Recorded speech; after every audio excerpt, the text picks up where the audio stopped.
Good morning বন্ধুরা, আমি শম্পা নিয়ে চলে এসেছি নতুন রেসিপি। চলুন আজকে বানাবো ভোলা মাছের ঝাল। কিভাবে আমি বানাই চলুন দেখাই। এখানে কড়াই তেল দিয়ে দিয়েছি, এই যে ভোলা মাছগুলো ধুয়ে রেখেও দিয়েছি। এবারে এর মধ্যে দিয়ে দেবো একটুখানি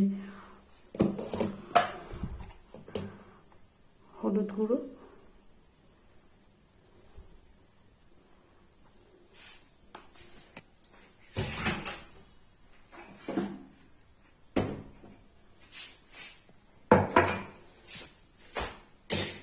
এবারে সামান্য নুন, এটা নোনা মাছ সেজন্য অল্প করেই নুন দেবো, বেশি দেবো না।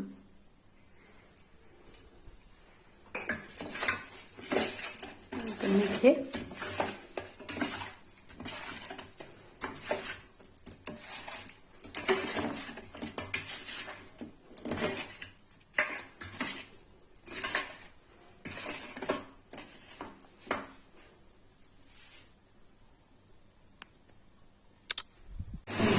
মাছগুলো মাখানো হয়ে গেছে নুন হলুদ। এবারে কড়াই ছেড়ে দেবো।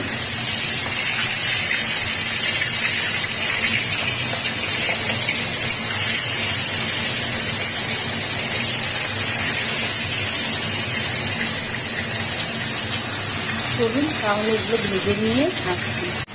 ভোলা মাছ ঝাল করার জন্য এখানে একটা পেস্ট তৈরি করে নেবো। এই যে দেখছেন, কালো সরষে, সাদা সরষে, পোস্ত দেওয়া রয়েছে।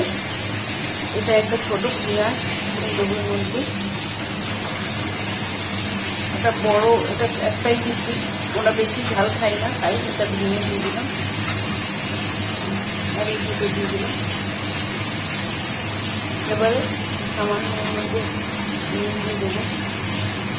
চলুন এটাকে পেস্ট করে নিয়ে আসি। ও সরি, আর একটা জিনিস ভুলেই গেছি, এই যে টমেটো দিয়ে দিলাম এর মধ্যে। চলুন এটাকে পেস্ট করে নিই।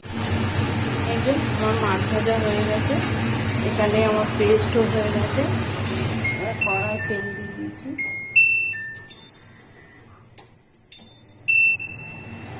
এবারে কয়েকটা কালো জিরে দিয়ে এবারে এর মধ্যে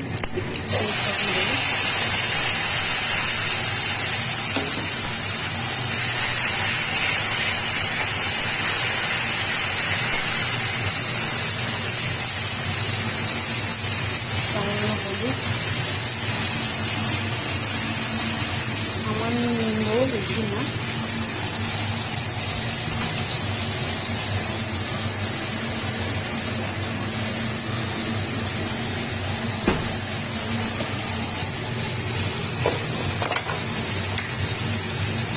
লঙ্কা গুঁড়ো,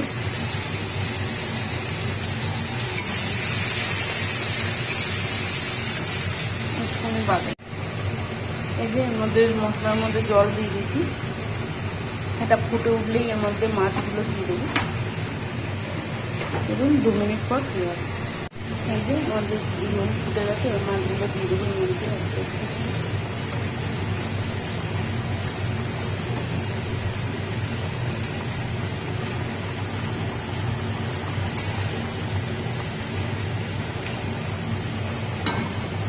এটা হোক, তাই 10 মিনিট পর।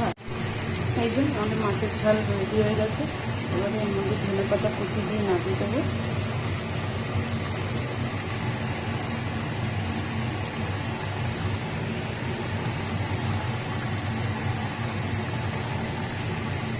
চলুন এটাকে নামিয়ে নিয়ে আসি। একদম রেডি হয়ে গেছে পরিবেশন করার জন্য, একদম রেডি। এবারে গরম গরম ভাতের সঙ্গে এই আপনারা খেয়ে দেখে বলতে পারবেন যে কেমন হয়েছে।